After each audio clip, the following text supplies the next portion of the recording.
Do you want to know how to make your own songs in Logic Pro X, but you just can't seem to turn those ideas you come up with into an actual song? Maybe you've got some demos, you've got some vibes going, but they just never really turn into the song that you know they could be because you just can't seem to structure what you created. Well, in this video, my friend, I'm going to break this all down in a beginner-friendly way and show you just how simple Logic Pro X makes it for you to structure and arrange your song. So that after watching this video, the next time you open up Logic Pro X and you come up with your next piece of awesome music, you're gonna be confident that you can turn that piece of music into a full-on song of your very own. As we dive in here, I wanna give you a gift right off the bat. If you're making songs in Logic Pro X, I know this is gonna help you. It's my free mini course called Logic Pro X Songwriter Jumpstart. This mini course will help you set up a new workflow inside Logic Pro X tailored to you and the kind of music that you make so you can streamline your songwriting and make it super easy to capture song ideas. You're gonna set up a system for yourself that you can reuse over and over and over again so you stop getting bogged down with the software when a song idea hits you. This mini course, again, is free. It's under 20 minutes, and it's the perfect complement to what we're gonna be going through today. So take a second, link is in the description, or you can go to swinemusic.com/logic and get your hands on that free training and set up your own custom workflow inside of Logic. So as we dive in here, this is kind of what my project is looking like, and I'm assuming this is what yours kind of looks like. You just got some random elements in there, some stuff that you thought was cool, maybe some potential melody, kind of lyric gibberish ideas in there. Big key point takeaway right off the bat is to use what you've already created to establish an initial song structure. Don't go reaching for other stuff. Use the elements that you've already come up with. And if you followed along in part one and you tried to adopt some of those philosophies that I was talking about, where you have your main music, but that's not all you have. You added some other elements in there like some rhythm, some ambience, and you spent time dialing in those things so they all sound pretty sweet. And maybe you got some melody ideas in there, maybe you didn't. Doesn't matter. As long as you have multiple elements that you came up with, right, as that vibe, we have everything we need to establish a song structure. So how do we go about this? Here's just what I have going so far. I'm gonna go ahead and mute my melody ideas for right now. This was my vibe. Now, we know that in a song, we need to get those different parts of the song where we kind of have these peaks and valleys of verses and choruses and bridges, and maybe you have a pre-chorus or a post-chorus you wanna add. And the best way to do that is simply use the elements that you already have and add or subtract them to mark out a rough structure, AKA arrangement for your song. I always start with the main music. So I'm kind of like, hey, out of this vibe that I came up with, right? What's the main driver? Like what's kind of the thing that's holding everything together? So for me, I know that that's gonna be this main pad, which happened to be that initial thing that sparked this whole vibe was this pad here, this chord structure, okay? So I'm just gonna let this run all the way through. I know that this guy is gonna stay constant, is not gonna move. That means that the other elements that I have to play with are gonna be here, here, here. And I'm gonna go ahead and scaffold those out to get a song structure going by adding and subtracting. Keep it simple on yourself. This doesn't need to be complicated. Don't get overwhelmed here by thinking about all the things that you wanna do, all the production things you can't wait to do. No. You just start with the scaffolding. You just start with framing. So I'm gonna go ahead and take out definitely these first few elements to leave that main music alone. And I'm gonna think, hey, maybe that's gonna be an intro, right? That makes a little more sense when I hit the play button. I'm like thinking about, okay, my song is done, I'm hitting play. How does it start? Probably not, right? Like it's not just gonna come in with everything right there. Some songs do that, but I know that at least for me in this song, I kind of want that good balance of tension and release. And there's high dynamics and low dynamics. And typically songs start with a lower dynamic. Not saying that's always the case, but typically. So someone's imagining, right? Okay, someone's hitting play on my song. Yeah, dig that. Now it's just a question of how long I want that to go. No, not yet. I kind of want that to go one more time. but I'm gonna go ahead and mark that as, we're gonna say kind of like that's the intro. So here is step number 2. This is kind of a pull and a push system here. We're gonna be removing elements and identifying parts of our song, and Logic is awesome because it allows you to literally label measures in your song so that you can remember where you're at. So how do we do this? Well, we're gonna come up here to the top, this little drop down arrow guy. So you got your arrangement, marker, signature, tempo. We're gonna focus on the arrangement because that's what we're doing today. And you'll notice it kind of already auto-populated these things right here. If you don't even know where to start, my friend, and you're just at the beginning, Logic's got your back. All you gotta do is literally click, oh, okay, intro, verse, chorus, verse 2, chorus 2, bridge, outro. That is a very classic, very approachable, doable initial song structure. Like, oh my goodness, you could totally crush that. You're gonna see the mouse change its shape. Or like right now, it's just my normal pointer, still my pointer. I move over to the right. I'm gonna have this ability to drag it around, to shorten and lengthen it. And I can do the same thing over here as I click on my verse.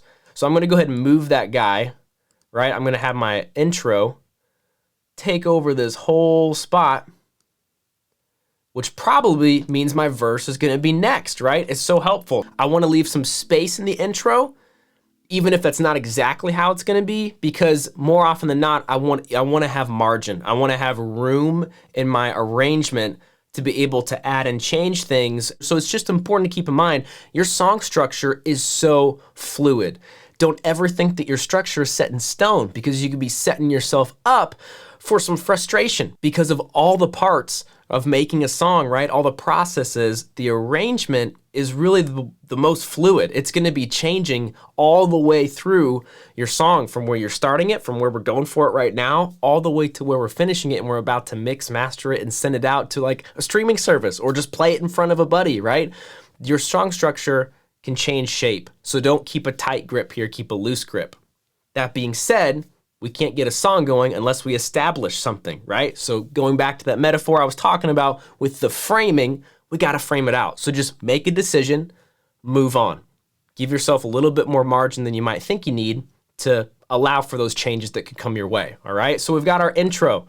Usually a good rule of thumb is to think about kind of blocking and separating things up in kind of like these multiples of 4, right, for a bar. So if I'm gonna zoom in really quick here, right? A bar is gonna be this section between 1 and 2, right? Because there's those 4 counts. If I turn on the metronome really quick, 2, 3, 4, 1. There's the first bar.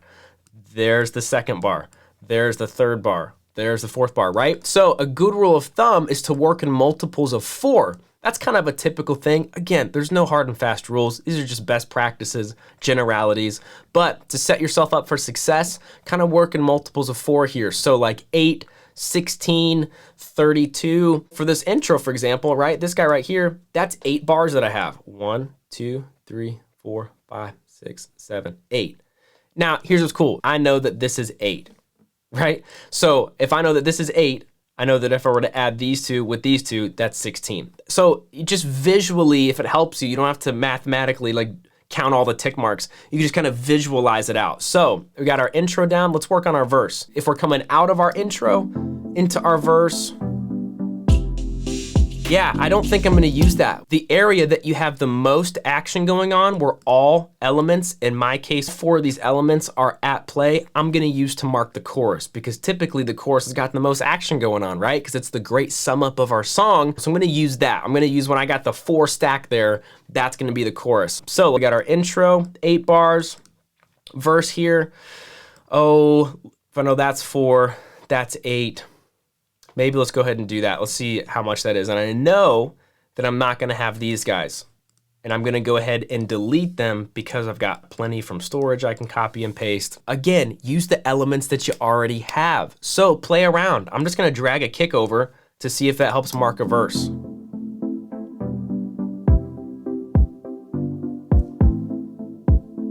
I like it. It's just an additional element. This does not mean this is set in stone. We just gotta get it mapped out. So I'm gonna use that as a verse marker, right? So we're rocking and rolling, got my intro, then I've got my verse, Okay, and then we're gonna go ahead and get to the chorus. Typically after the verse, there's gonna be a chorus unless there's a pre-chorus in there, but don't make it harder than it needs to be. Let's just mark a chorus. A good tip here is to make sure that you have that intro section all the way extended to the very beginning. Even if your music doesn't start to like measure 2 or something, go ahead and drag that all the way out, because otherwise when you add another arrangement marker, it's just gonna jump to the closest empty space. So you don't wanna leave any empty space there. So now that that's all the way extended, I'm gonna identify my chorus by simply dragging my playhead over to where the chorus is gonna start, my mock-up chorus, and then I'm gonna press the add button, boom. And it already guessed. It's like it's reading our mind, right? It knows, chorus, and it already did the 8 bars there. So what do we got? Intro, verse, chorus, and we're gonna add another verse, most likely. Yep, how are we gonna do that though? We gotta go back to what we used to mark the verse. So if this is our chorus, I'm gonna come over here, I'm gonna just go, I already know, I'm just gonna take that out. Boom, oh, you see this? We're about halfway through the song right now. It's already visually starting to take shape, right? You can see the dynamics. Not a lot, a little more, the most. We're gonna kind of repeat that. Again, this tension and release to establish an initial arrangement. So we're gonna go back, we got our verse. Coming out of the chorus. I actually kind of like it going back to how that intro sounded. Like that kind of came from that, a lot of action going on to kind of a, okay? And I wanna keep that verse another 8 bars. I'm gonna go ahead and bring in that kick element that I had from verse 1 and let it show itself in verse 2. The way that I like to copy and paste really quick is I like to drag stuff so I can see where it's going. So this is the piece that I wanna copy. I'm gonna go ahead and click on it. I'm gonna go ahead and hold down Option on my keyboard. I'm holding it down, click on that piece. You see it, selected it, keep holding Option, keep holding on your mouse, just drag over to where you want it to be. And then all you gotta do is let go of the mouse and you can let go of Option. And there's our verse 2. Boom, boom. So let's go ahead and mark that. You got it. Arrangement, add. It's not a bridge. We're gonna change this guy to a verse. Okay, let's keep moving. Let's go ahead and add a chorus. Boom, chorus, and it knows. And there's the 8 bars, and there's already all of my stuff stacked up. So I know that when I get to after the chorus, it's gonna change a little bit. So I'm gonna go ahead and just delete here. I'm actually gonna go ahead and delete the rest of that. So do you see this? Do you see the shape that's already happening? If you remember how we started, we had a big block, right? It was just everything going on, which is awesome. That's how we capture ideas. That's how we create the music. But then we have to learn how to turn that music into a song. And to turn it into a song, we have to establish some sort of structure, right? That's kind of base level 101. What separates music from a song is the structure, the shape that that music takes. Typically, right, if we're following just a traditional format, after the second chorus, there's some sort of bridge, post-chorus thing. Let's get it in, again, it already kind of knows, right? Adding in a bridge right there. Now for the bridge, bridges are a little interesting, right? This is just a little bit of a side tangent. I'm not trying to like veer off too much, but in this kind of modern sort of streaming era that we're in, bridges look a lot different than they did in music even 10 years ago, 5 years ago, because the attention span of listeners, right, is just getting shorter. That means that bridges have kind of gotten shorter and shorter and shorter, and even some songs today, there's no bridge. Like it's just gone. Totally up to you. Mad shout out if you're like, no, fight for the bridge, save the bridge. I'm with you, man, I just get it. But also recognize the era that we're in. If you're trying to put your songs on a streaming service, a bridge could be worth some extra thought to think about how long you really want to make it. Nonetheless, my heart always goes out to a good bridge. So I'm definitely gonna keep a bridge in here. So we're coming after chorus 2. We're coming in. Okay, I already know what I'm gonna use. Let's just drag this heavy bass over it. Okay, so we're here. I love that. That sounds super bridgy. Maybe we'll bring in, let's try to see what this sounds like.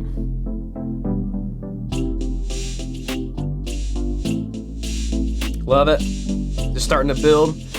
And then maybe we'll just get like the kick in there too, and I might just do a little bit of surgery here. So if you wanna cut, if you wanna make a slice in kind of a section of an audio or a MIDI in Logic Pro, you just kind of highlight it, then press Command T, and that kind of breaks it in half. And that's where I wanted to break it because I know that I'm not gonna need this first half, I'm just wanting it to come in. So bridges are typically known for some sort of build that leads back into the final chorus, before we exit the song. So I'm kind of trying to simulate that, again, just using the musical elements that I already have from my music. So I come in after my second chorus, bridge hits, and then it starts to build. And then it starts to build with my extra layer. Boom, boom, cha. Oh, super cool. I just thought of this, I'm gonna do it. So, right. Some sort of pause right there before it hits that last chorus. So I'm gonna go ahead and do that. I'm gonna zoom in really quick. So I'm gonna do is go into the bass first, Command T, split, you can press OK, getting rid of that. So now the bass is gonna stop. Hear it cut out there, but we still got stuff that's playing. So I wanna get that kick out of there. And then inside, here's the thing, I want that snare to hit. Right? But I don't want the other stuff too. So I'm actually gonna get inside of the MIDI for a second, right? And I gotta identify what I'm looking for. And I love it, in Logic, you can just literally like drag and it's gonna play, right? And it's gonna identify the sound. I know I want the snare to hit. I know I don't want, well, maybe I'll keep the shaker in there, but I'm not gonna keep the other ones. I also wanna get rid of that main music there, whoops. So I'm gonna Command T that, split it, adios. Now if we zoom back out, look at this bridge taking shape, my goodness. Okay, so we got that, we're coming in with the bridge, start to build a little bit more, kick comes in, final, a pause. And then it's gonna come in with that last chorus. So I'm gonna bring all that stuff, right? Same thing, highlighting what I wanna copy, hold down Option, click with my mouse, drag all those pieces over, let go of the mouse, let go of Option. So now when I'm coming in, hitting with that last one, woo! Okay, so that was our bridge. Let's add our final chorus here. And I know that our chorus is gonna be those 8 bars like it's been throughout this song, so I just dragged all those over. I'm gonna add, boom. And it populated outro. It's not quite the outro yet. Logic is trying its best. I'm gonna go ahead and just rename this to chorus. Sometimes I'll even use these arrangement markers. I'll kind of rename that bridge, right? So I know that I put in that stop right before the chorus. I'm gonna say stop transition,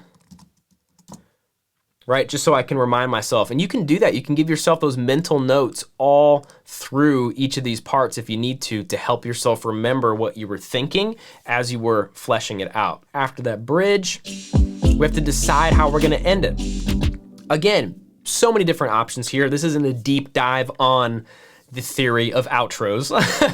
We're just trying to set up that initial arrangement. So it really doesn't matter what you put in here as long as you have a marker for the ending of your song. And as production hits, as we get deeper into sound selection, as we're getting closer to mixing and stuff, we can talk about a creative way to wrap up the song. But for right now, I'm just gonna go ahead and put the intro. Like that's always a good way, right? We started with that main music, we're gonna end with it. That'll just be the outro. So let's add that, boom. And this time it's got it, right? Outro, that's just a little long. I'm gonna go ahead and bring that back.